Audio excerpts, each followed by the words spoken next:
Check the 40 show. Check the 40 shorty, yeah. Check the 40 shorty, yeah. Check the 40 shorty. Why you acting all gaudy? This ain't a pod, this a party. We are back. Welcome to another episode of the Fantasy 40 podcast. We will be skipping hits or misses this week and jumping right into week 8. I know I jotted down what we did well and bad on last week, but overall, kind of what I predicted. Wasn't the world's greatest fantasy week, so hopefully this week will be better. And just looking at some of the projected totals here, it should be on paper better than last week. You just went silent after that last week. That was it. Yeah, that was it. I was like, did you freeze? Did you pass it to me? What just happened? That was the thought process. Okay. Yes. I did not listen to last week's either. Life continues to happen. So what was a good thought process of reviewing our hits and misses and pumping out an additional episode? Well, life said no thank you to that, because earmarking an hour just to listen to a podcast that you recorded and then scheduling a podcast, editing a podcast, releasing a podcast, and then doing the current week's podcast. Not really likely at this point in time for us. So maybe I'll put some things out on Twitter and recap hits and misses on our Fantasy 40 Twitter account. But what's more important is the present and how we feel about the games this week. So we are recording on Tuesday at lunchtime, so this should be out by Thursday morning. So we're going to tackle this Thursday night football game, which I know you despise Thursday night football games with a white-hot passion, but there is some fantasy value to be had for certain in this one, with the 1-6 Atlanta Falcons heading down to Bank of America Stadium to do battle with the 3-4 Carolina Panthers, and what seems like the return of the Mac, Christian McCaffrey, taken off the injured reserve or whatever list currently resides in the NFL with all these variations of things. He is donning a red jersey in practice today. See, if he's in the red jersey, then they're slightly concerned about him. Why not give him the week off now and give him another 10 days to recover then? It's illogical to me. I disagree. You know my feelings on these Thursday games. They tend to be stinkers. No reason why this won't be much of the same. Got a high total, 49. Carolina's a small home favorite at 3 implied totals. We're looking at the Panthers with 25 and the Falcons. Well, it's 3, so the Falcons should be 23. So a little off with the implied totals. But, I fade these Thursday games where I can. You're going to play this is a typical game where you're going to play the guys you know. There's no secret players emerging here, no injuries of note. Like you said, McCaffrey's the opposite, coming back from an injury. But I fade these games. The big names here are in play as always. Gurley obviously could be in line for a big game. He's been scoring a ton of touchdowns, even if they are by mistake. And Carolina gives up a ton on the ground. So Gurley's probably in play this week for in line for a huge game. But other than that, nobody here jumps off the page as a sleeper or somebody overlooked. We thought Ian Thomas would have a good game last week, and unfortunately we didn't get the huge Ian Thomas game we had hoped. But not going to happen this week either. No, it's not going to happen this season. I mean, Ian Thomas is going the way of Chris Herndon. Unfortunately, these high upside athletic tight ends that seem to have no competition in their own offense and get no attention. They get no pass game volume. So we can forget that ever happened. But did you see the Todd Gurley play from last week? Yes. Yeah, I mean, amazing. Because I unfortunately own Todd Gurley in my main home league and am forced to start him due to injury. So I was very happy that he fell into the end zone by mistake. But it'll be interesting to see how many weeks were shifted by that, because Gurley shouldn't have scored, and then Hockenson shouldn't have scored. Stafford shouldn't have got the yards that he got because they were just trying to run the clock and get the field goal. So there was a lot of variables that were in place there. So thank you, Todd Gurley, for scoring. It benefited me and didn't hurt me anywhere. So I'm a fan. But to your point, Carolina rush defense is allowing 4.9 yards per carry and have given up 10 rushing touchdowns already on this season. So it's another fire-up Gurley week. He's just as likely to score a rushing touchdown as just about any running back in the NFL, it seems right now. He's getting all that work even as ugly as it looks, and he did not have a pretty stat line last week, but those 2 touchdowns will cure many an ill. On the other side, the Atlanta pass defense is allowing a robust 344 yards per game and have given up 19 passing touchdowns already on the year. So you would think this is continue the DJ Moore touchdown streak. Robbie Anderson is a must start here. I like that they're trying to get a little creative with Curtis Samuel, but if Christian McCaffrey is back, I mean, it could be all bets are off. I mean, he is going to command, if not as many more targets than Mike Davis. I'm slightly interested to see what type of role Mike Davis has in this offense with McCaffrey back in the fold, because he can't completely shelf him. I mean, it can't be 100% work to McCaffrey out of his backfield, right? It just can't. I would say it would be, except for your news about him still in the red jersey. So obviously they're not comfortable with him taking the hits and getting that monster workload. So where I would normally disagree entirely, I think you may be right for this week.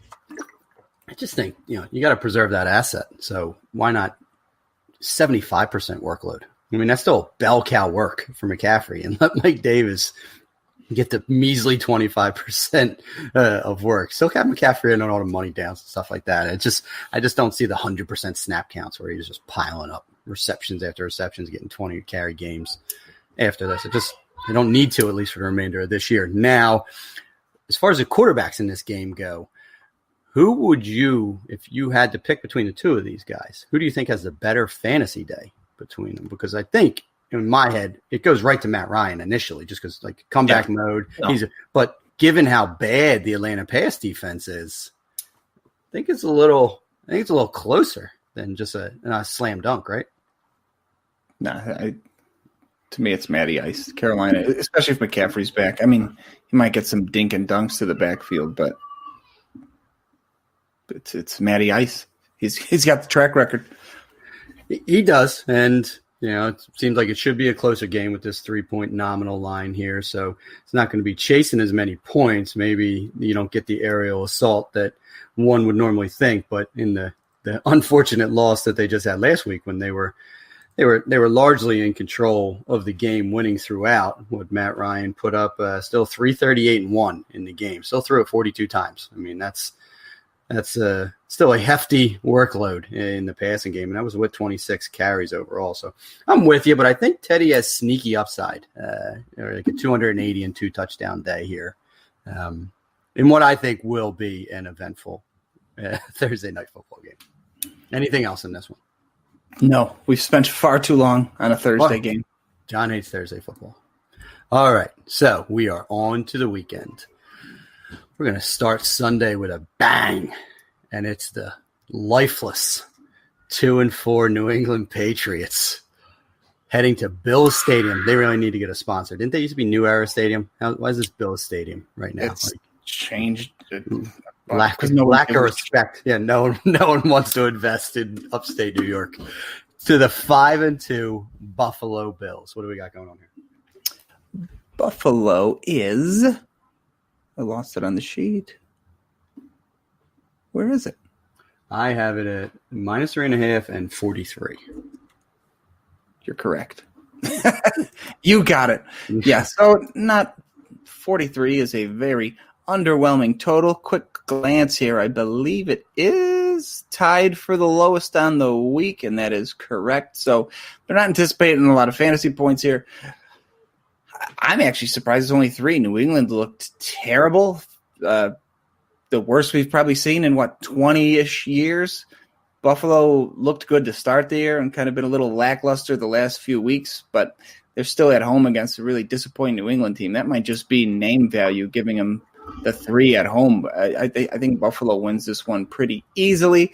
I think it's a yucky game. I like the total under 43, but I think Buffalo wins this one. I don't feel comfortable playing anyone in fantasy here. Everyone's disappointed a bit. Obviously, if you have Josh Allen, you're not benching him.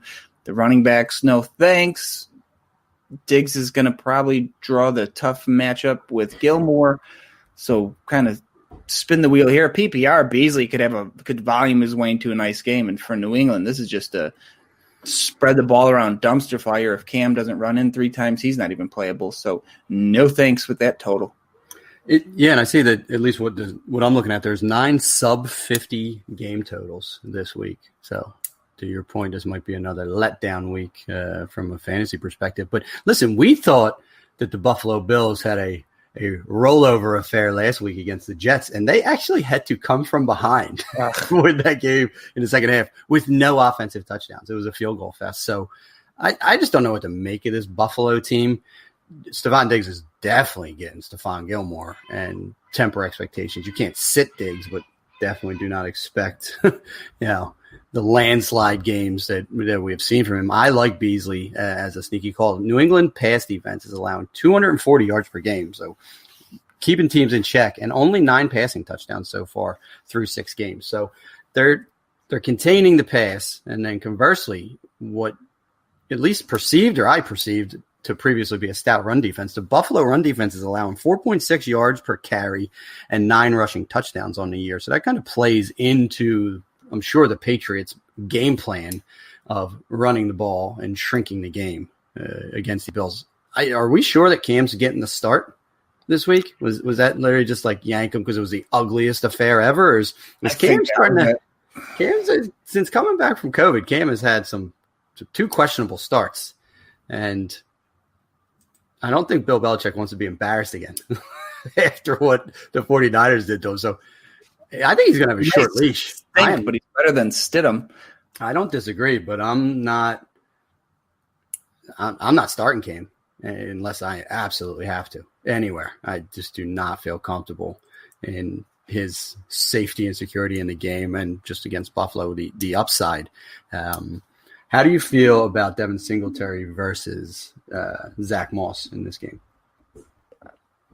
Yuck. Yeah, yuck.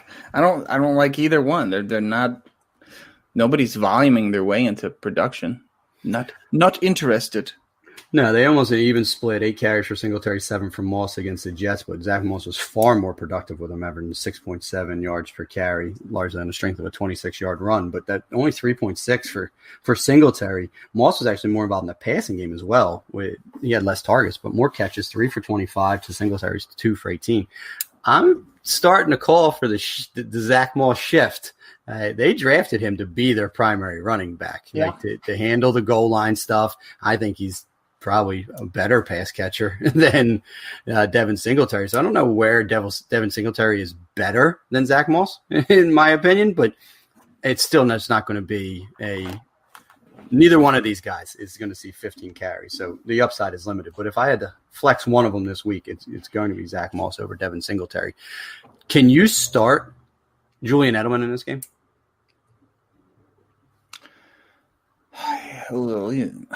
I mean, if you're banged up, you may have to. I have a league where he's absolutely going to start for me. Yeah, 1 catch for 13 yards on 3 targets. He needs to go to Tampa. Right? He needs to breathe some life back into him. But outside of that, what was it, the Kansas City game early in the year? Who was playing where he just was like balling out early in the year where he had a ton of targets, right? That was the Seahawks game, week 3. That's who it was. I knew it was a high-scoring game. He has just disappeared since then. There is nothing on this Patriots offense that I feel the slightest bit comfortable with as far as just even floors are concerned. I mean, it's going to be Damian Harris getting the running downs work, but that's if they can run. James White and Rex Burkhead are going to siphon off anything passing downs related. It's just atrocious. Like, this is just a dredge of a game. I mean, you're going to fire up Kyle Allen, but he hasn't been Kyle Allen the last couple of weeks. His last 2 starts, I don't even know if he's turned in QB1s on either of them. I mean, he didn't have a touchdown against the Jets, which is just embarrassing unto its own right. Everyone scores on the Jets. And the week before, he didn't do too well against KC in that kind of weather-affected game. He was 122 passing, 2-1. With only 42 rushing. That's not a QB1 performance there either. So the shine is off young Josh Allen a little bit. I got to think those MVP odds have cratered at this point when the people a month in were saying this guy was a front runner for the MVP. He's showing his chinks in his armor a little bit. But again, too much time on that game. Not a lot of fantasy value. I think better of this one and it is the 1-5 Minnesota Vikings head to Lambeau Field to do battle with the 5-1 Green Bay Packers. We're going to have to talk about Aaron Jones and Dalvin Cook, but give me the stats first. Opened at 56. It's down to 54, which is tied for the highest, 54.5. Minnesota is looking at 24 points. Green Bay is looking at a second highest, 30.5. So we got 3 teams over 30 this week, which we had none last week. So should be all Green Bay. I mean, Minnesota's falling off the face of the earth. I think defensively, Green Bay should be able to stop whatever disaster Kirk Cousins wants to throw out there this week. Hopefully we get a little Aaron Jones back in our life, force feeding the ball to Davante Adams. This team, Green Bay, has a very narrow distribution tree when they're fully healthy. So obviously Adams is in play. Aaron Jones is in play if he's back from the calf thing. Tanyan, who I believe we've been mispronouncing, is Tunyon. He, which for our show, we're just going to keep doing it wrong on purpose. And I like Aaron Rodgers. Minnesota's secondary is trash, in my opinion. For Minnesota, Mattson really has let us down in his little run here with Cook on the shelf. Wide receiver-wise, Thielen's had a great year. No reason he's going to stop that this week also. And Irv Smith's been emerging a little bit. I don't know if this is the game he breaks out, but definitely worth keeping on your radar. See how they use him. Very well said. And the Vikings have went and shipped off Yannick Ngakoue too to bolster the Ravens defense. Yeah, they're mailing it in. They knew they weren't re-signing him. I think he was a 1-year rental to try and make a push. Daniil Hunter went on, I think, long-term IR. I don't think he's coming back this year. They're done. So you're going to get some Thielen and Justin Jefferson love the remainder of this year. I couldn't find anything on Dalvin Cook, but it's only Tuesday, so I'd had to find a Monday practice report for him. But Madison let us down, and I don't know that I'd feel comfortable going back to the well with him, even if Dalvin Cook doesn't play, because there was far too much Amir Abdullah and Mike Boone involved the week prior, in my opinion. Now, on the Green Bay side, the Aaron Jones injury was described as a very mild calf strain. I think they knew they could go to the Texans and beat the shit out of them without Aaron Jones for a week. They could probably do the same to the Minnesota Vikings, all things being considered, returning home a week later. So how cautious are they going to be with our boy Showtime? But it's not like Jamal Williams didn't step in and do an admirable job doing his best Aaron Jones impersonation. It's just that he's just not Aaron Jones, and he just doesn't – we don't like him as much. He doesn't provide the upside. But, 19 for 77, rushing touchdown. Didn't do much in the passing game. Didn't do 4 for 37, second on the team. But it was a Davante Adams world last week, 196-2. That could happen again, folks. There's nothing in that Vikings defense that's going to stop Davante Adams from posting another massive. It's more likely. It's more likely than it is unlikely. It's entirely likely. So keep an eye out on Aaron Jones. If not, you can easily fire up Jamal Williams again, because what it's not is going to be A.J. Dillon. It's like they had this game pretty squarely in hand, and they still only gave 5 carries to A.J. Dillon. So he is a distant third. He is in blowout loss mode. He got more work when they got toasted by the Bucs the week prior than he did just icing a game away. So that's not going to happen this year for anyone that thinks A.J. Dillon's going to be a thing, barring some massive injuries. But want Aaron Jones to come back sooner rather than later. Speaking of that Minnesota pass defense, they are allowing 12.4 yards per reception. That is tied for 30th in the NFL. So when people catch balls on the Vikings, they're big gains. That's abysmal. So, fire up your Davante Adams. You can't touch anyone else in this offense. There's just not going to be enough to go around. I'm not starting MVS. Tunyon, who I actually like it as Tunyon. It sounds like how we would have pronounced it wrong initially, and he would tell us it was Tunyon. So I'm going to go with it. But, we did get a Jay Sternberger touchdown last week, and I know you didn't want to say anything about that because, now Aaron Rodgers throws to tight ends. It's a fucking miracle. And so, I guess Tunyon can be a thing as far as it's concerned, but I wouldn't be uber comfortable with him. I think he's a little dinged up. So not much more than that. It could be a firefight. So this could be a Kirk Cousins sneaky high, 303 game, but he'll probably put 2 interceptions on top of that. So good luck to your Scott Fishbowl team, John. But Aaron Rodgers should easily put a 303 game up himself if he needs to, in what should be an easy walk-away win for those Green Bay Packers. Next up is somehow Scott Fishbowl team has magically won 5 straight. I'm 5-2 and tied for first in my division, which is shocking because that team stinks. You want to know why? Like, what, Ingram? Carson Wentz. Carson Wentz, buddy. That's been on my bench most weeks. Carson Wentz just pulling the team onto his back like he is the Philadelphia Eagles and carrying your listless ass to glory. So get it. I just need to be good in weeks 13 through 16. Well, listen, we'll talk about him later today and how good he's going to be. But for then, we got to talk about this game probably very briefly. And it is the 0-7 Adam Gases heading to Arrowhead Stadium to be absolutely slaughtered by the 6-1 Kansas City Chiefs. We forecasted what this line was going to be. You went bold and said it could be north of 20. I am so interested to hear where this line actually opened at. I think I went 17 for me. So where are we? Do you know what it is? I do not. I didn't look. It opened at 21, like I thought. Did it? It went down to 19. It's at 19.5 now. Oh, goodness gracious. Look at you.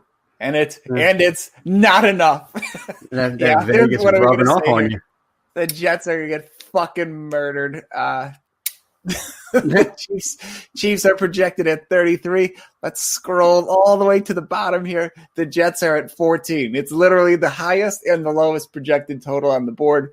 That's all you need to know. Fire up everybody in a Kansas City uniform. Fade everybody in the Jets. I mean, could be in for some garbage time, quarterback production here, but I'm not interested at all. I mean, like I said, the garbage time will be there if Crowder's back from injury. I don't know what his status is right now. He could be in play, but yeah. I literally drafted Sam Darnold at the end of Scott Fishbowl for this week. So fingers crossed because I have Deshaun Watson on a bye. So I have both quarterbacks in this game in my Scott Fishbowl team. My team is not 5-2, by the way. I think I'm 3-4 and just litany of injuries and didn't hit on any of these young running backs yet. But to your point, I think Denzel Mims made his rookie debut last week. He turned 7 targets and a 4-catch 42. He could be a sneaky DFS type guy because they will have to throw it, whether they like to or not. And Brashad Perriman got knocked out of the game, and I doubt he plays. Jamison Crowder also missed, so we did get a little Braxton Berrios. Those two kind of have some sneaky appeal in the lowest of low leagues. LaMichael Pirine, so the lesser of the Pirines, or like I guess in bulk, but the better in football talent, actually scored last week. But it was Frank Gore who put 5.5 yards per carry on his 11 touches. Like, who even knows anymore? But yeah, why are we talking about the Jets? On the Kansas City side, start every single one of them, and you could probably even go down to the Mecole Hardmans and Denard Robinsons of the world. I mean, it's the red flag here, though, for like DFS or even for fantasy. They could be up 30 halfway through the third, and we saw last week they'll put Henny in and get the backup some work. So it should be a good game for them early, but I think they beat the dog shit out of them so bad that it ends up really capping. Of putting is going to throw 5 because once they're after they get in the end zone 4 times, they're going to start benching those guys. Yeah, it was a rough week as a Mahomes owner. A few spots where you see that Kansas City puts up 43 points and Mahomes throws for 201 touchdown because they're getting defensive touchdowns and they're not really trying to step on the throat of the Broncos at the time. So it's entirely likely that's the game. It's going to be more. Yep. Now, the one question before we get out of this game is, what is Le'Veon Bell's stat line in this game? Forgot that revenge game. No, there you go. That's the guy to play. He's going to get all that fucking late work when they're already up 30. So he's going to put up some monster. Give me all his. I don't know where. I don't do a lot of the player prop bets. Give me every Le'Veon Bell second half stat line. 70 yards in the second half, a touchdown, maybe 2. Yeah, give me that guy in the second half going crazy. Yeah, only 6 touches, all in the running game. Didn't have a target, but looked refreshed being in Kansas City. I mean, how did not? But 6.5 yards per carry, like. Woo. I buried the lead in this too. That was one of the things. All the teams he looked at played the Jets in like the next 3 weeks. So he has their whole playbook. Kansas City's going to beat them by fucking 30.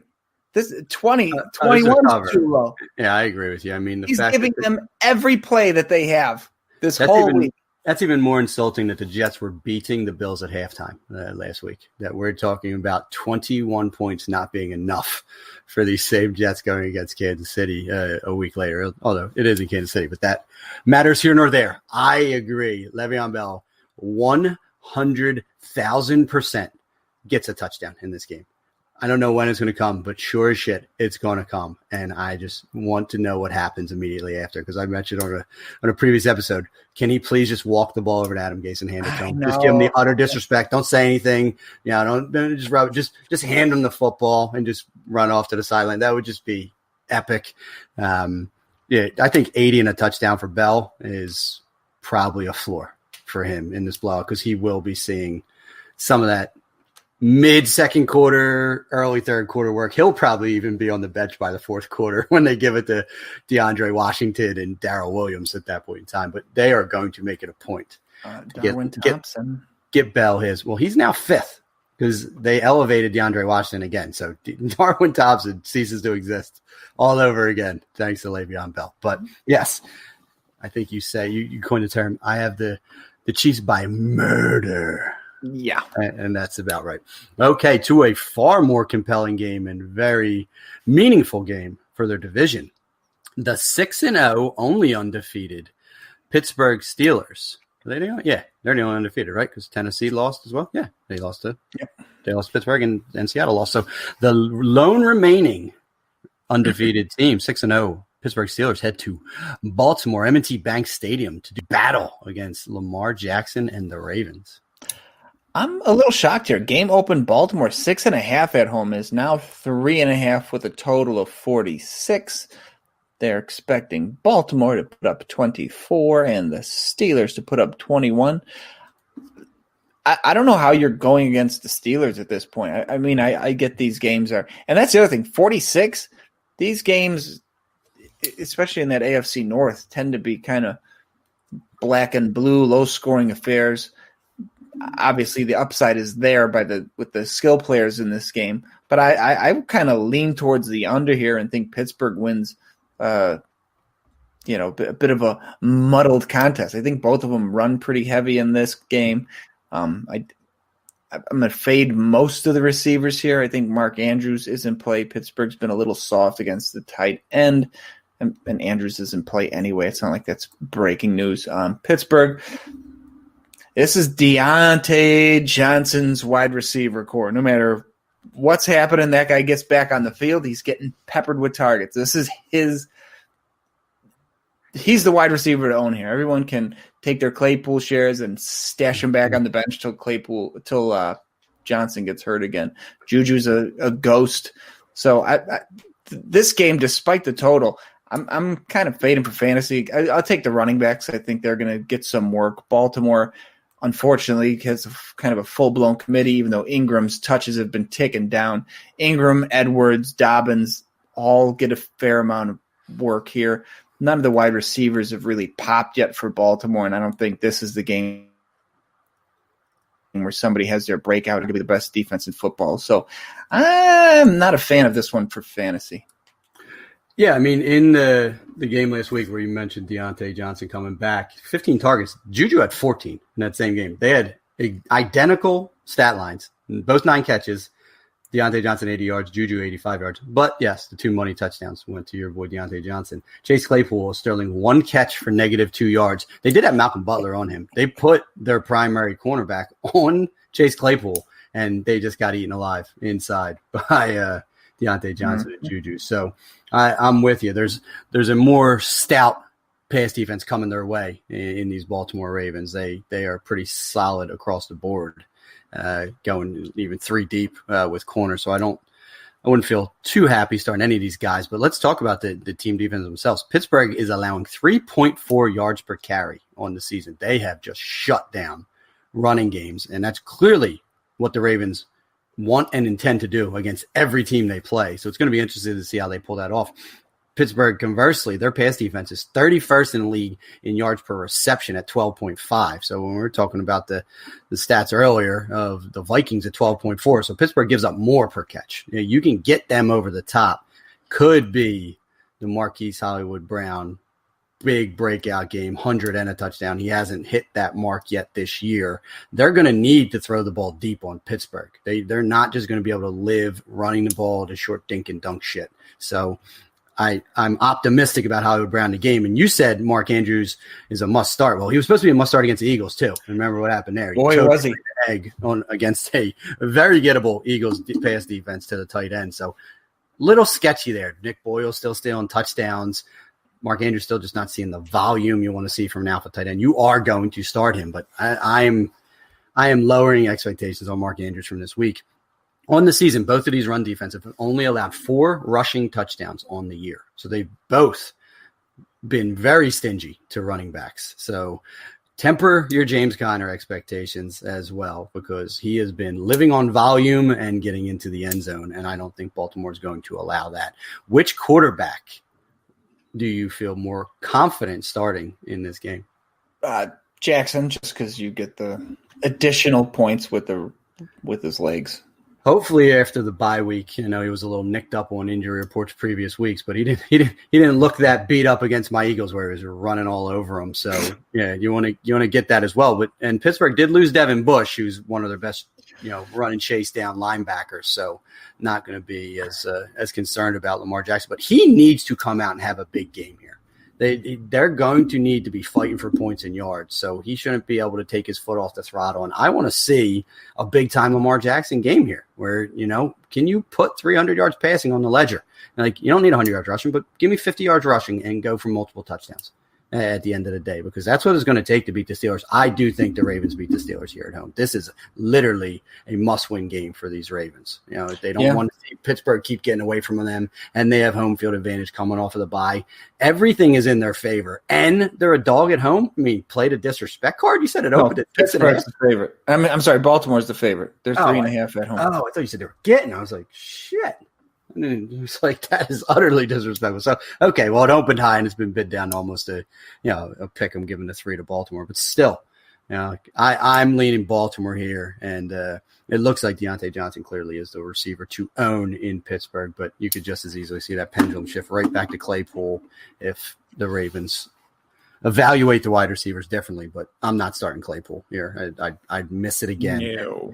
This seems like a sneaky juju game, just a division rivalry where I think he gets up for these type of games a little bit more. And he did have a decent PPR game last week, so I'm pretty comfortable throwing him back in my starting lineup this week as well. But more a great NFL game, and I think it could be another one of these low total games where both teams end up in the 20s when it's all said and done, which just kind of limits fantasy upside. Moving on to the team Pittsburgh beat after Gostkowski was unable to hit, 40-some yard field goal. He is just been so erratic, and I think they thought they solved their kicker problems with him. But the 5-1 Tennessee Titans head to Paul Brown Stadium. I mean, that guy just named a stadium after himself. That's way worse than Bill's Stadium. That's a step below Bill's Stadium naming, to the 5-1 Cincinnati Barrows. I like that. Tennessee, 6-point favorite on the road. Cincinnati with a total of 54.5, so tied for the highest score of the week. The Bengals are looking at 24 points, while the Titans are looking at 30.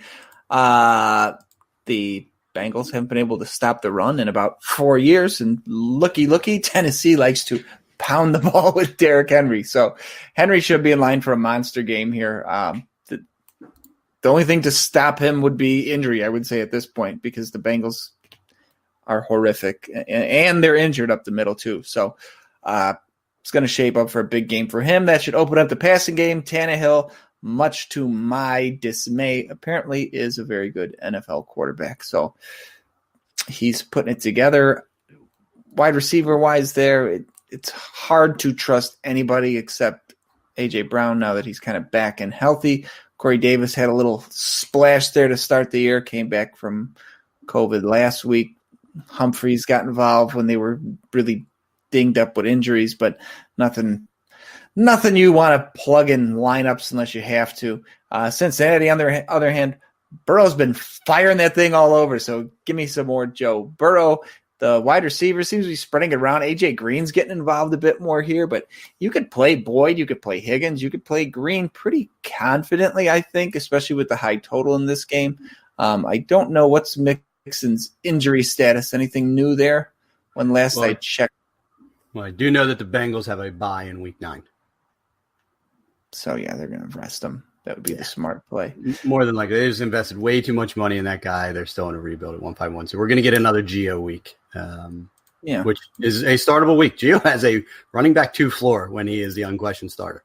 Correct. Yeah. But, yeah, that kind of the names you know game, of course. Yeah, I mean, to that point, Cincinnati Bengals run defense is 28th in rushing yards allowed, and they're giving up just under 5 yards per carry. So, and you know who's playing Derrick Henry in 2 of their major dynasty leagues? Is it you? This guy. I'm just going to get run over. A 200-yard, 2-touchdown game is not it's not far off for Derrick Henry. Hopefully it goes slightly different because I would very much like that. But those same Bengals have only given up 6 rushing touchdowns on the year, less than 1 per game. So they give up a ton of yards, but they get strict in that red zone and they don't give up those rushing touchdowns. Come on, Bengals. Just sell out against the run and let A.J. Brown just destroy you with Jonnu Smith in the scenes. Yeah, in this game, 2 good sneaky quarterbacks with upside. Tannehill has just been dealing. But as far as the Cincinnati side, like you said, Barrow is just chucking it. Like this dude might set the record for pass attempts in a season. And the Titans are giving up 282 yards per game and have already given up 15 passing touchdowns on the season. So this is another good matchup for Joe Burrow and those wide receivers. And again, like I said, I do think that Joe Mixon misses the game. So you picked up Gio. You got a nice week out of him last week. I think you can get another nice PPR week out of him again this week because no one else is really seeing volume in that Bengals backfield. So, yeah, Tennessee should cruise to a victory, but there's a lot of fantasy to be had here.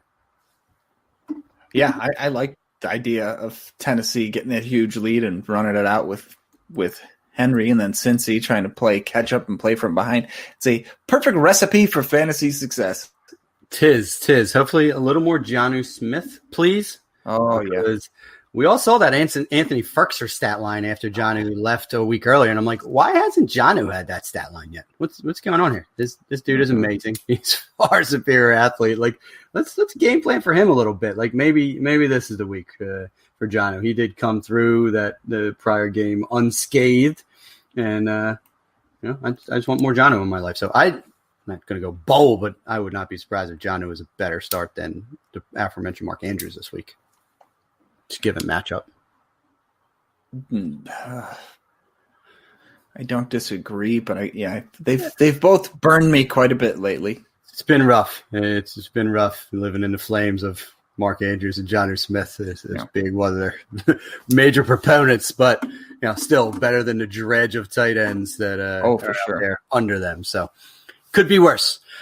We are now going to talk about John's backyard, Las Vegas. 3-3 Las Vegas Raiders head to First Energy Stadium to do battle with the non-Odell Beckham 5-2 Cleveland Browns.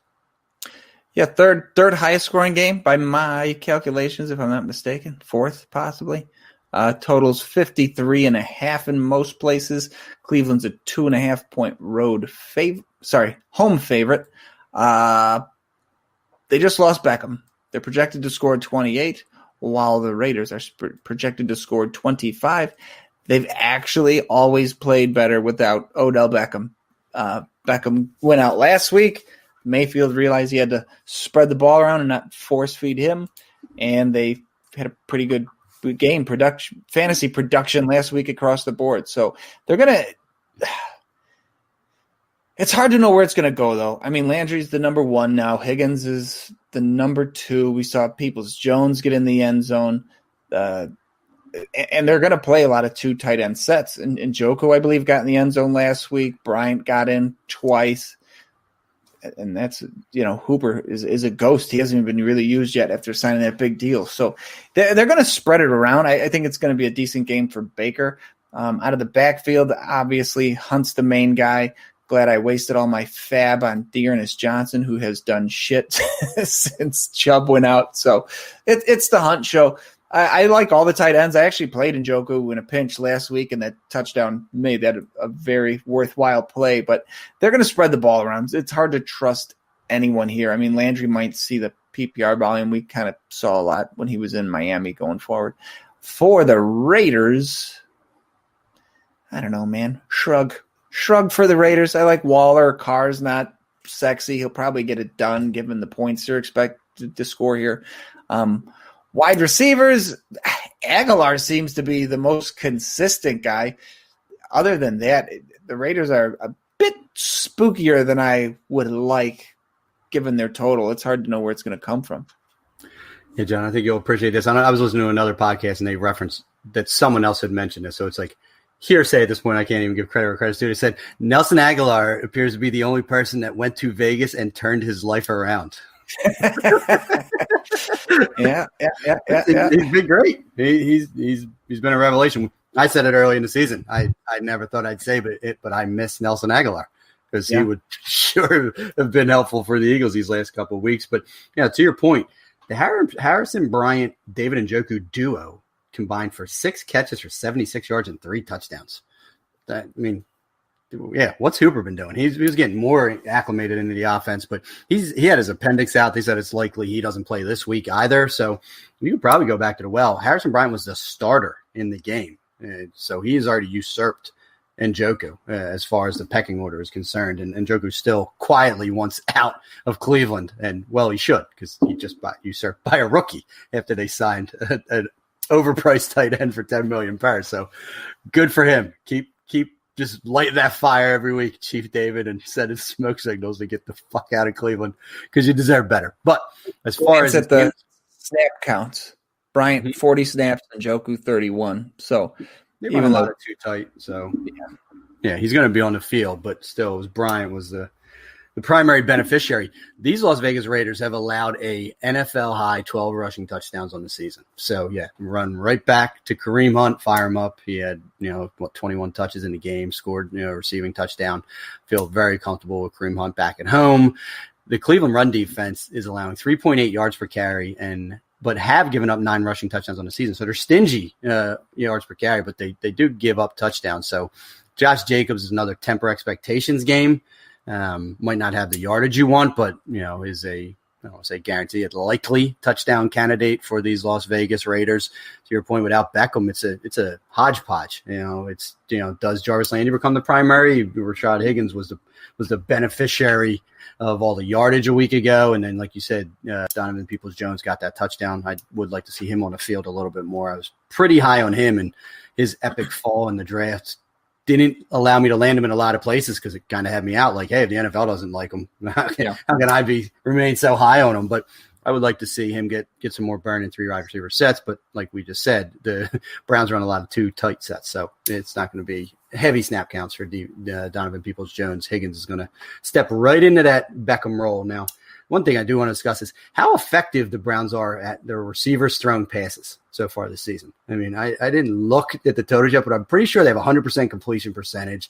They're pushing the ball downfield every time they do it. It never looks pretty. I mean, Jarvis Landry looked like he almost threw his arm out 2 weeks ago when he did it, but shit, it works. Like, almost assume now at this point when one of these wide receivers gets the ball in the backfield, they are not running it. They are going to throw the ball. So let's start keying on that, Browns opponents at this point in time. But as far as Vegas is concerned, this is go back to Darren Waller game. I didn't look at the stats from last week, but I know he didn't have a high yardage total in their blowout performance. What did he put on the ledger? 6 for 50 on 9 targets. So not he did score. Huh. I was not watching the game at that point in time, apparently. So to go back to your wide receivers throwing footballs, Landry's 2 for 2, 56 yards and a touchdown. Beckham was 1 for 1, 18 yards. QB rating for Landry is 158. For Beckham, it's 118. Damn effective utilization of those limited passing attempts. But yeah, Waller had a better game than I thought. He's clearly one of those upper echelon tight ends that you're going to go back to, and I think he'll be a focus of Derek Carr. Man, I'll never get that right. A focus of Derek Carr against these Browns. Moving on, we have the LA Rams, and for some reason I didn't put their standings in here, so I'm just disrespecting the Rams right now. Let me just look real quick and see where they're at on the season. They are 4-2. The 4-2 LA Rams head down to South Beach, Hard Rock Stadium to welcome Tua Tagovailoa to the NFL with the 3-3 Miami Dolphins. I am looking forward to seeing Tua. I am not looking forward to seeing Tua face Aaron Donald.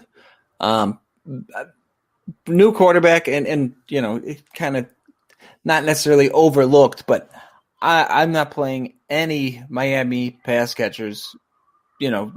All new team, new chemistry. I know people would mention, it's the bye week. Tua's got an extra week. Get ready. I read something somewhere, like with the COVID restrictions and everything, they didn't get like an extra week of practice. They were all like supposed to stay home and stay away from the facility. So he may have, done some shit on Zoom calls and everything, but he didn't get like a whole full week of on field throwing the football to these guys unless they went out to a park somewhere.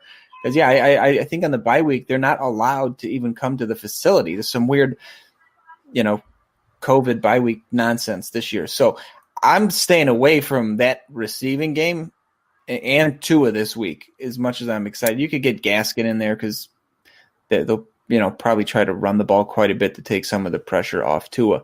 For the Rams, Goff's been okay. John, in Miami or in Florida, you're allowed to do whatever you want outside. So, well, that's true too. They're allowed to meet as much as they want. They just can't do it at the stadium. Yeah. Well, we saw that earlier with fucking Brady. Exactly. Going into people's houses. Yeah. Yep. That's what Tua's got to do. It's in that Brady magic, breaking into people's homes. Right. But yeah, the Rams, they spread the ball around too much for my liking. Obviously, if you have them, you play Woods every week. You're going to play Kupp every week. Good luck playing Russian roulette with their tight ends. Goff is in play. And at running back, this is blossomed into a full committee, and somehow Akers is now the odd man out after starting the year pretty decently. So, Brown got in the end zone again.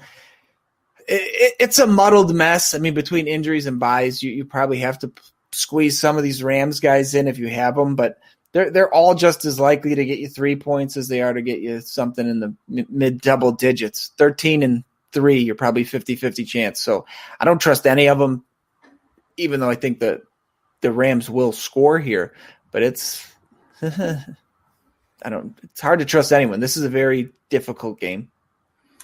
Yeah, I'm not trusting Cooper Kupp anymore. I know you said you just have to put him in there. I mean, they don't want to throw it. They want to be a run-based offense. Yeah. They don't want Jared Goff doing anything. Half of what Robert Woods does is in the rushing game on these end arounds, and bubble screens. Like, they're not pushing the ball downfield to anyone. They're just using motions to get defenses off balance and like quick hitters with Goff. Like, I'm scared of Kupp. I mean, most teams don't have better options to choose, but I don't believe he's a must start at all. I don't think Robert Woods is a must start. I just think Robert Woods has a better floor than Cooper Kupp. Tyler Higbee was out last week, and our boy Gerald Everett got in the end zone. I would like to see a little bit more Gerald Everett in my life because he is a better fantasy tight end than Tyler Higbee. If he were to get the snaps and opportunities that Tyler Higbee had gotten the last year of football, including the tail end of last year when he made a name for himself, I think Gerald Everett would be the person that a lot of people are talking about. But the Rams are pretty shut down. I mean, they just did a number on the overmatched Chicago Bears on Monday Night Football. They're pretty good across the board, pass and run defense. Don't really have a lot of weaknesses. And, to your point, it's welcome to the NFL for Tua with Aaron Donald bearing down on him relentlessly all game. So let's just hope the Tua gets out of this game unscathed, but I'm limiting expectations even on their side of the house too, because you don't know who he's going to favor. Is it going to be Devontae Parker? Is it going to be Preston Williams? Is your boy, the fuck is his name? Who's the guy you like? Well, I wonder too. I wonder if they're going to on the practice squad, like, correct team, like, could they have a affinity for each other? Is it going to be Adam Shaheen over Gesicki for similar reasons? I mean, you kind of have to wait and see approach with these Dolphins a little bit, but I don't think Tua is going to win his first NFL start. I agree. So do the lines makers. Sounds like it. I do agree with the switch, though. I mean, I don't like how they went about it because they kind of like pulled the rug out from under Fitzpatrick, but it's not like he's been playing lights out. Like, he's had as many bad games as good games, and you can't not play Tua this year. You have to see what you have in Tua. Yeah, and they had to move their bye around because I think they were supposed to have the bye week 11, and that was kind of the plan going into it, and they got bumped up because of the games that got shuffled. So, is what it is. What can you do? Yeah, I want Tua. Tua's the future. Ryan Fitzpatrick is just too fun. Trade him somewhere else. Let him be the starter. Like, let's get him, but they're not going to because he's just such a good sounding board for Tua. But I would like to see a few more Ryan Fitzpatrick starts in my lifetime. Moving on to the last 1:00 game. So sounds like we got a couple fours for you, John. 3. So you screwed again. Indianapolis Colts, 4-2. Indianapolis Colts head to Ford Field. I like the sound of that. To face off against the 3-3 Detroit Lions. Only nice thing in Detroit. Yeah, Colts are a 3-point road favorite, total of 50. So decent points to be had here. Colts are looking at 26 points. The Lions are looking at 23 points. Colts just came off the bye, right? Mm-hmm. Yeah. So I don't. The week before, Phillip Rivers slinging it all over the yard, going throwback Phillip Rivers for 1 week. Yeah, and he could do it again against Detroit. I don't. I'm just going to keep Martingale's system here with the Lions and keep betting against them every week. They won 2 road games in a row. Unbelievable turn of events. Now they come home in a game there. It's small home dog. Colts have looked good. They're coming off the bye. Should be well rested. I see a lot of Taylor in this one. And as good as Rivers looked the last time we saw him, we know he is prone to firing a bunch of dog shit interceptions, so I don't necessarily trust him. This pass game, I don't really trust the receivers. I mean, T.Y. has been completely non-existent this year. Pascal's involved. They've passed it around to the tight ends quite a bit, depending on who the starter is. Mo Alley Cox had a couple splash plays. Now Trey Burton seems to be emerging, so I don't trust any of the receivers on that side of the ball. I do like the running game, though, and the guys involved there. And if Detroit is able to pull off 3 in a row here and they're trailing, we could see a little more Naheem Hines than we've seen in the last couple weeks. For Detroit, I like Stafford. I like Kenny Golladay. Hawkinson has been able to get in the end zone a couple of times this year and has looked pretty decent. Other than that, I don't trust this running back by committee, although Swift has slowly been emerging. I don't trust Patricia to go, oh, yeah, this guy's good. Let's get him the ball. So, in a very Burkean move, I could see this end up being fucking out of nowhere. Kerryon Johnson leads the team in touches and makes everybody sick. Kind of like we've been saying, injuries, bye weeks. You could play all 3 probably. You could play Swift and AP and Kerryon and hold your nose and hope that's the guy who gets in the end zone. Don't do that to yourself because Kerryon Johnson's still getting snaps, but he got 0 touches in this game. That's perfect. Yeah. Yeah, the running back touches were almost split. Swift had 9, AP had 11, but Swift was doing all the pass game work. His 4 for 21 is with 5 targets is what you want to see. And Swift did get in the end zone. So since the bye, they've made a concerted effort these last 2 weeks to integrate Swift. And I'm sure hoping that the Colts do the same with Jonathan Taylor. Because not that he hasn't gotten touches, but he just hasn't been the focal point of the offense. And I had to think that's why they drafted him. So fix your running game, which hasn't been as stout. Their run blocking hasn't been dominating. I haven't seen a single Quentin Nelson gif on Twitter just destroying a human being and changing the course of their life, yet this year. So let's get back to it. Colts, be a run-based offense. But speaking with the Colts defense, they're only allowing 3.5 yards per carry this year, 4 rushing touchdowns on the season. So limit expectations on your Detroit running backs. Their pass defense is only allowed 213 yards per game. So the Colts have been sneaky, restrictive. They have faced a lesser caliber of competition. This isn't DVOA. This is just pure stats. But I think Matt Stafford will move the ball on them. And with Swift as the passing downs back, he obviously has far more upside than AP or the aforementioned Kerryon Johnson. You're clearly starting Galladay and Hawkinson, but I wouldn't really be going any deeper than that, even though Marvin Jones has had his best week of the season. I think he is a dart throw at best, and you should not expect anything of significance from him. The Lions on the other side are just middle of the pack on both sides of the ball at this point in time. So the Colts should be able to do what they want and establish the run. It has been Trey Burton the last few weeks before the bye, so I have to think that continues, where he is the dominant slot pass catcher for them. And like you said, Pascal on the outside, T.Y. Hilton, good luck. I have no faith that T.Y. Hilton is going to do anything of significance for you, even though I think he did have a touchdown call back their last game before the bye, but they still don't count. So his stat lines have still been dog shit this year. So I'll miss the first T.Y. Hilton game, and I'll probably even be willing to miss the second T.Y. Hilton game being considered. So Matt Stafford, far greater than signed Phillip Rivers in this one. The only one I have tremendous confidence in is Jonathan Taylor in this game for doing confidence ratings. We're in the 4 o'clock, John. Yes. Yay. The 2-4 Justin Herbert-led LA Chargers head to the also 2-4 Drew Lock, who I do sneaky like as well. I just like him. Yeah. He's engaging. Led Denver Broncos at Empower Field at Mile High. I can never say that enough. That is a tremendous name for a stadium. It just commands respect. Tell me about this game.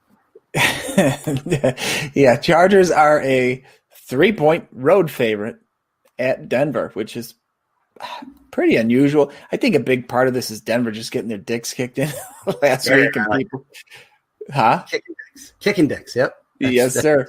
I think a lot of it's an overreaction. Chargers are looking at 23. Denver's looking at 20.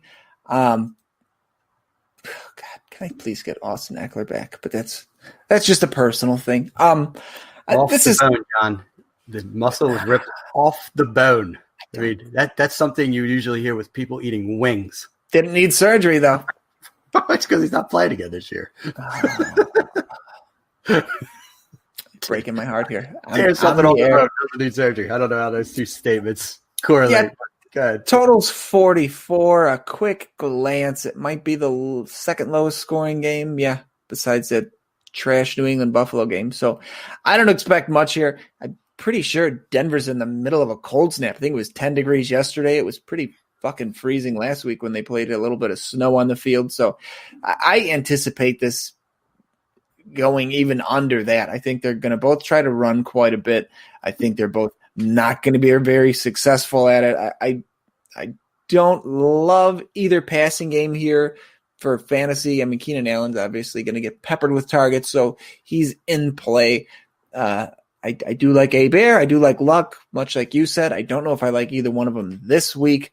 Tim Patrick's kind of banged up for Denver, so it's hard to say if Judy's going to be the number one if Patrick can't go this week. This is just a bad matchup in a bad location with what the teams like to do and are going to try to do here. I'm out. Yeah, these teams are strikingly similar. Their run defenses are comparable both from a yards and TDs allowed perspective. Yards receiving are surprisingly similar as well. The only variance is that the Chargers have given up a significant amount more of passing touchdowns on the season, but Denver just faced off against the Cam Newton no pass catchers Patriots and some other teams that kind of limit those type of statistics. Weather would play a huge factor. I hadn't looked into that, but you got to think Denver at this point in the year, that plays. You're not only Mile High, but now you're starting to get into snow and cold weather, so that should temper expectations. But I cannot temper expectations on Justin Herbert. This man is fucking amazing. Yeah, I like him. Oh, goodness gracious. Just I was too scared though. I couldn't pull the trigger any leagues. And now that I've seen him play, I'm like, would have been nice to get a couple of shares of this. I got him in Infinity Wars, and I was just going heavy quarterback. He was the one left because Tua and Barrow had went, and I gladly took him. Not that I was extremely high on him. He was my third-ranked quarterback in the group as well. But it's been nice thus far owning him, and he does not shy away from anything.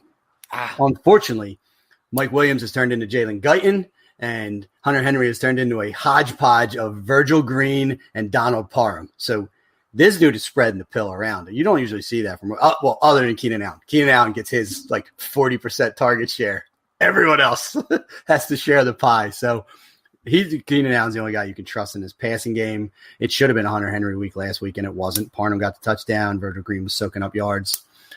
He's a low-end tight end one. Unfortunately, he should be a high-end tight end one, but he just hasn't gotten the end zone yet this year. He's just everyone but him is seeing end zone opportunities. Mike Williams almost posted a goose egg in a decent spot last week while Guyton got the bomb touchdown. With the weather, I temper expectations. Neither of those running backs did shit. Justin Jackson and Joshua Kelly, both just not even startable a week ago, and I wouldn't feel comfortable with them this week. Philip Lindsay appears to be out, so this is going to be a full Melvin Gordon show again. What happened to him? I will have to look it up. I just know that he is out. Son of a bitch. I will. Got him for 2 weeks, and then he disappeared again.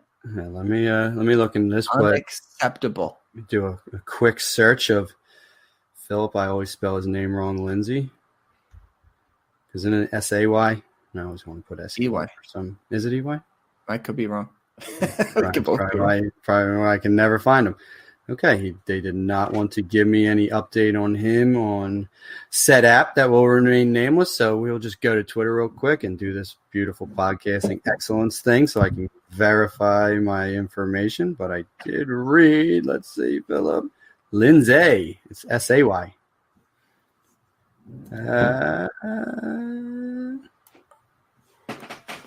Philip Lindsay is now heading to the locker room in a game, out with a concussion. So, yeah, he ain't playing.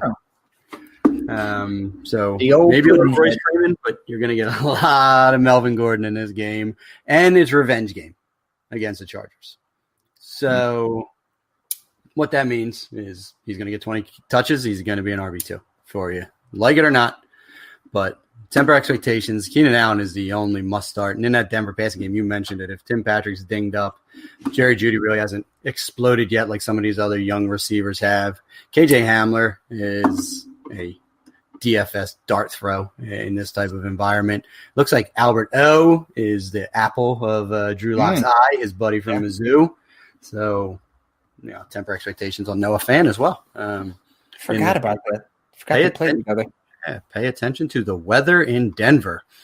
Next 4 o'clock game, the 4-2 New Orleans Saints. We should call them the New Orleans Slants. Sounds better. Another shot fired at Michael Thomas. Head to Soldier Field to do battle with the don't deserve to be 5-2 Chicago Bears. No, sir. Saints a 4-point road favorite, total of 45.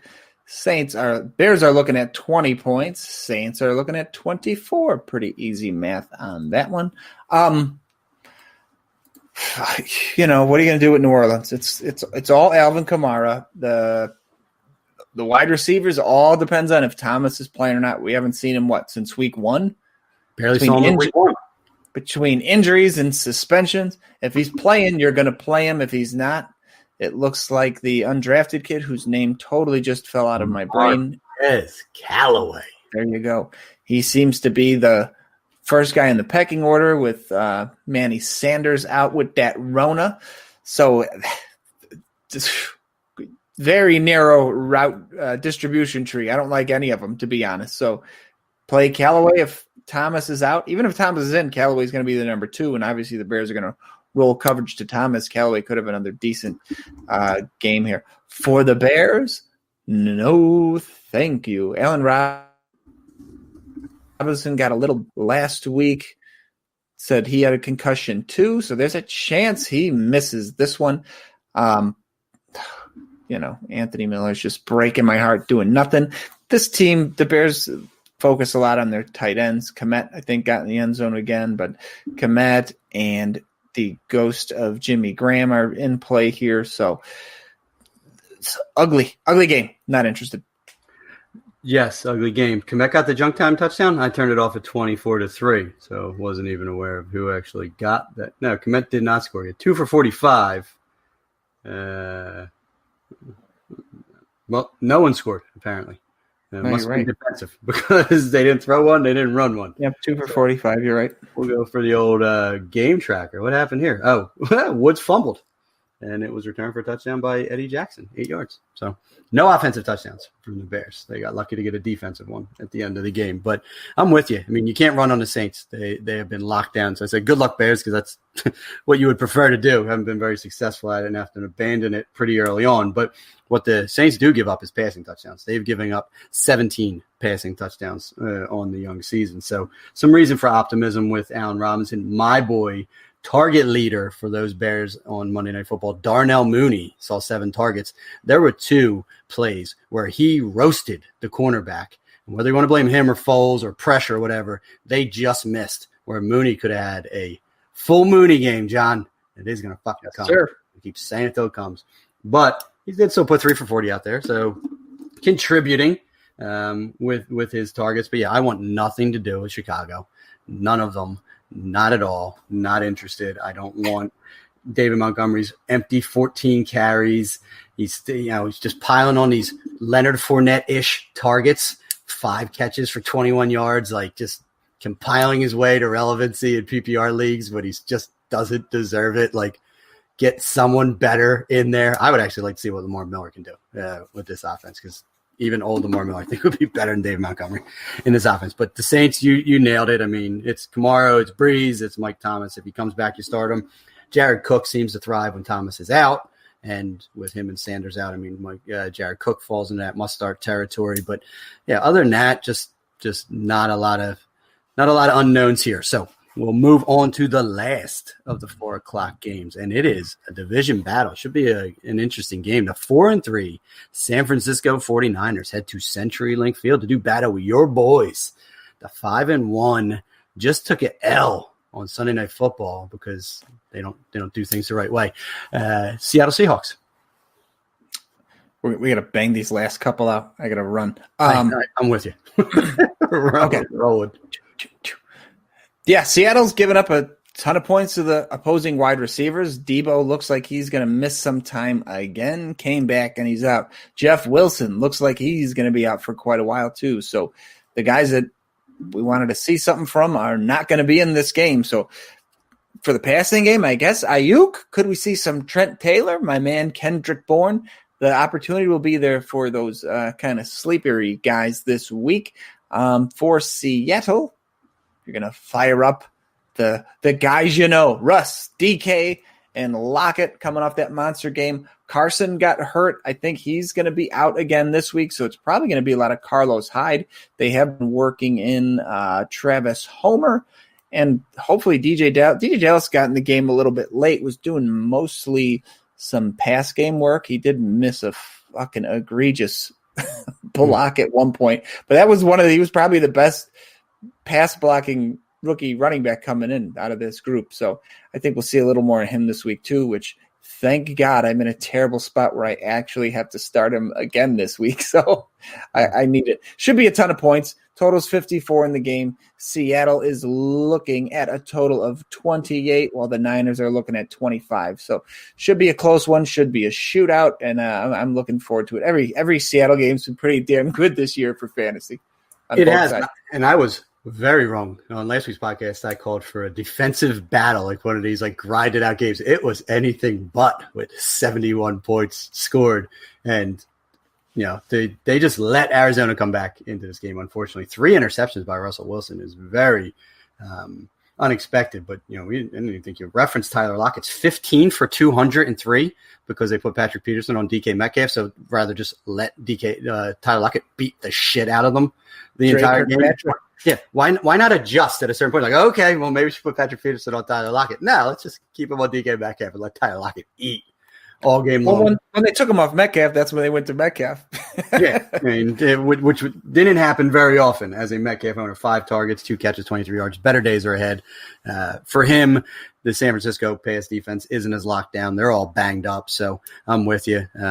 You mentioned the injuries to the running backs on Seattle. So, could be a Homer DJ Dallas split because Hyde got injured as well. There's no way I don't think Carson plays with a midfoot sprain. That sounds like something a running back needs a little rest from.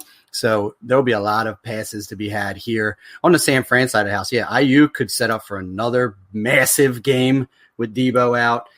Should be Kittle, but there's just good linebackers in Seattle. If they get Jamal Adams back, they should limit him a little bit. But he's got to be the focus of the passing game. And now their running game is down to Jerick McKinnon and JaMychal Hasty. So maybe they unmothball Jerick McKinnon again. Shannon came out and said they used him far more than they intended to early in the year, which is why they've limited him the last couple of weeks. Well, I don't think they have that luxury now because they won't have Raheem Mostert. They won't have Jeff Wilson. I don't know that they'll have Tevin Coleman. So they're going to have to use Jerick McKinnon in this game. So I do think he's flexible. I also think JaMychal Hasty is flexible in this spot. But I'm with you. It should be a good division game. I'm not calling the unders ever again in the Seattle Seahawks game. So we are going to go with the overs because they score. So pretty obvious game. Now we're going to move to what should, again, be a very quick game for us, and it's Sunday Night Football. I think if they could flex out of this, they probably would, but they only leveraged that last week because of the coronavirus and moving the Raiders. But the 2-5 Ben DiNucci-led Dallas Cowboys head to Lincoln Financial Field to do battle with the division-leading 2-4-1 Philadelphia Eagles. Total of 43 might be too high with Eagles. The line opened at 3. Some places it's 3.5, and DraftKings has it at 7.5. Eagles have more than a touchdown for DraftKings. You mentioned old Ben DiNucci, and on NFL.com, Dallas Cowboys might start third stringer Ben DiNucci with Andy Dalton currently in the concussion protocol. They're unlikely to sign another quarterback. Dallas has Garrett Gilbert on the roster, but they can't add somebody because of they can add someone, but they can't get on the field because of the Rona rules. So downgrade all your Dallas pass catchers. I didn't see much of DiNucci in the game last week, so I don't even know how he looked. But what was he, a 7th rounder? So temper expectations. It should be Zeke heavy. We might even see a decent bit of Pollard if they just want to try to run the ball and keep DiNucci from fucking it up for him. For Philly, you mentioned it earlier. Wentz should have a decent game here. Is our guy Rager coming back this week, Walter? He was activated, and the cast is off. He's already catching passes. There is some optimism that Jalen Rager will see the field on Sunday Night Football. Which fire that boy up if he's out there. We need, yeah. Calling all reinforcements. I like Rager. I like Wentz. Fulgham is suddenly the NFL's target hog, so he can play too. This Dallas secondary is trash, so Wentz could fire this ball all over to Fulgham, and Rager could be a sneaky good game for Philly. Dallas is going to get destroyed here. Yeah, I mean, Dallas looked abysmal and just giving it up to the Washington football team the week prior, and now they're trying out Ben DiNucci to try and right the ship. Eagles are stout against the run, too, so temper expectations on another Zeke week. He loses. He lost his whole offensive line. He lost Dak. He loses all his upside. Even if they weren't good at it, what are you going to do if you're Philly? You're going to let Ben DiNucci beat you or Zeke?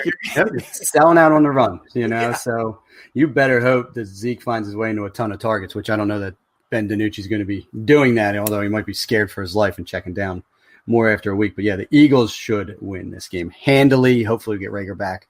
3-wide set, Rager, Greg Ward, and the aforementioned Fulgham is a little appealing. John Hightower is good for a couple deep balls. We are very much injured at the tight end, so Richard Rodgers and potentially Akeem Butler. He got an end zone target a week ago. Wasn't able to convert it, but might see a sneaky Akeem Butler. They're not going to play Miles Sanders this week, so we get one more week of Boston Scott, which is very startable in this week. Easily startable because the Eagles also have a bye week 9, so they're not going to rush Miles Sanders back, just like the Bengals shouldn't rush Joe Mixon back.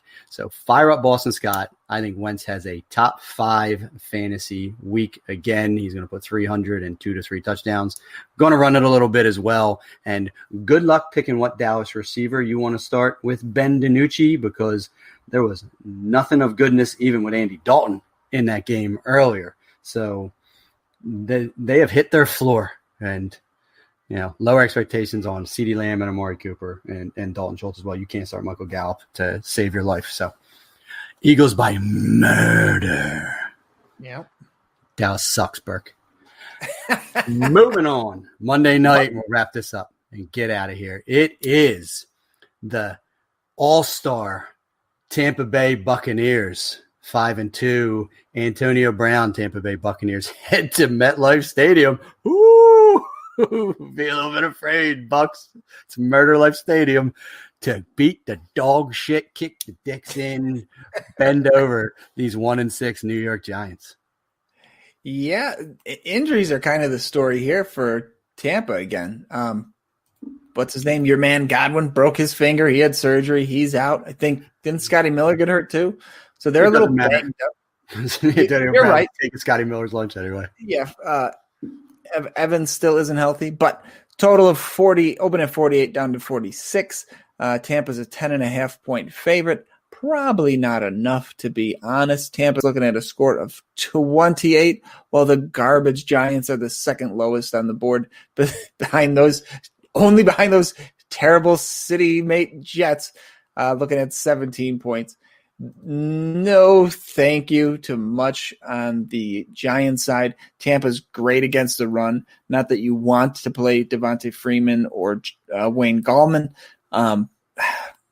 They might be trailing. I don't mind the wide receivers getting some garbage time points here. Not might be trailing. They will be trailing. So I like the garbage time upside from the Giants receivers. On the flip side, Tampa, it's hard to trust this backfield. Fournette came back and got a lot more work than most people thought. They could jump out to a big lead here and could be just a Fournette and Keyshawn Vaughn murder them in the second half to milk the clock game. So it's going to be hard to trust anybody here. I mean, Evans is on the field. If he is, he's going to be the healthiest guy they have. So you have to like him. But other than that, despite this spread, Tommy Brady's going to have a good game, but it's hard to really trust anybody to be the guy. I think a lot of guys will have enough points to plug in your lineup and be happy with it, but I don't think anybody really explodes here because they have enough options. And I think they get to a huge lead and start filtering other guys onto the field. Yeah, no argument. I'm glad you brought up Leonard Fournette. I knew you would, because we burned that candle. It's not going out. He looked way better than Ronald Jones yet again. Ronald Jones just happened to get the rushing touchdown, but even in the passing game, 6 for 47 from Leonard Fournette. I mean, we all know Ronald Jones can't even catch a cold, so he doesn't have to worry about getting the Rona. He's immune. That dude can't catch anything. So, his 1 for 2 receiving, like Fournette, stay healthy, stay in the good graces of these Buccaneers, because you easily have RB2 appeal week in and week out, even without a Ronald Jones injury, because you're clearly their passing downs back. You're getting you got half their carries in this blowout game. Like, please, Leonard, just stay healthy and keep your mouth shut so that we could get some Leonard Fournette goodness. But I did just see on Twitter, Leonard Fournette tweeted out, "Damn, I need me some touchdowns." We agree. He's going to get them here. You're going to get a Leonard Fournette touchdown dance guarantee out of me in this one, because they are going to destroy him. Leonard Fournette is going to see carries down the stretch. Now, the Giants are actually pretty good against the run. They give it up against the pass. They've only given up 3.7 yards per carry as a run defense. So not where you want to attack these Giants. You want to attack them over the top like Brady did those Raiders a week ago, throwing for 4 touchdowns. So even without Godwin, who unfortunately did fracture his ring finger and will be out multiple weeks, like, he's snake bit this year. Like, just can't. His whole body's just betraying him and betraying me at the same time, because I literally have Chris Godwin everywhere. And it hurts. Every time I get a little comfortable in my starting lineup, Chris Godwin gets a boo-boo and an ouchie, and I have to miss him for a couple more weeks. So, yeah, let's see. Antonio Brown's going to get right off the bus, and he's going to get 10 targets in this game. He's probably going to catch 6 or 7 of them. It's probably going to be for 80 yards and a touchdown as well. Like, nothing ever happened. And you're going to fire up Gronk as well. Brady is a must start on the Giants side. No one I'm comfortable with. Yeah, at all. Nope. I think Conte for in practice again, so it's back to being a who gives a shit. Even though Wayne Gallman looked better than him a week ago, so you can't start any running backs. You wouldn't start against Tampa Bay anyway. Slayton got injured too, so check his status. Ingram dropped an easy bunny pass from Danny Dimes that would have been a huge gain and would have iced away the win for those Giants against my Eagles a week prior. And so I don't trust Evan Ingram anymore either. So trust no Giant and, start just about every Tampa Bay Buccaneer. I miss anything? No, sir. That wraps up week 8. It does. Give us one bold prediction, and let's get out of here. Oh, I wasn't even ready for that. Okay, I will die. Oh, here, I got one. Chiefs win by 35 points. 35. I don't think that's even. Is that bold even? Listen, it's a cover. It's a heavy cover. So, yeah, I mean, it's. I think it's bold enough. They win by 5 touchdowns. Yeah, I don't think you should be saying that very often. So it will qualify as bold. I'm going to try and go a little bold here and just going to play off the bye week strategy. And it's that these Baltimore Ravens finally commit to J.K. Dobbins more. And he leads the Baltimore backfield. He puts up 80 all-purpose and a touchdown in a must-win division game against the Pittsburgh Steelers. Nice. All right, take us out of here, John. Let's get back to life. Wraps it up for myself, John DeBari, for my co-host Matt Walker, for the Missing in Action, Andrew Burke. We are the Fantasy 40, and we are out.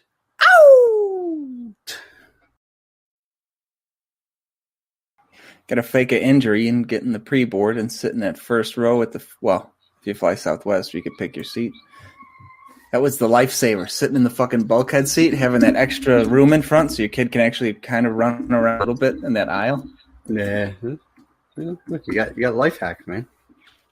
Yeah, I used to borrow a friend of mine broke his foot, and I used to wear his fucking foot cast thing to the airport and be like, I need to pre-board with my shoe and my suitcase. Then I land, and the first thing I do is switch it out. You just come out, just walk it off. Yep. Pardon me, excuse me. Don't mind me. I'm just getting off the plane first, suckers. Yeah. First one on, first one off, row 1. Yeah, they all watch me change my shoe as soon as I get off the fucking jetway. Jogging to the bathroom. There should be a video of that. Oh, I gotta piss. Let me get out of here. Oh, fuck.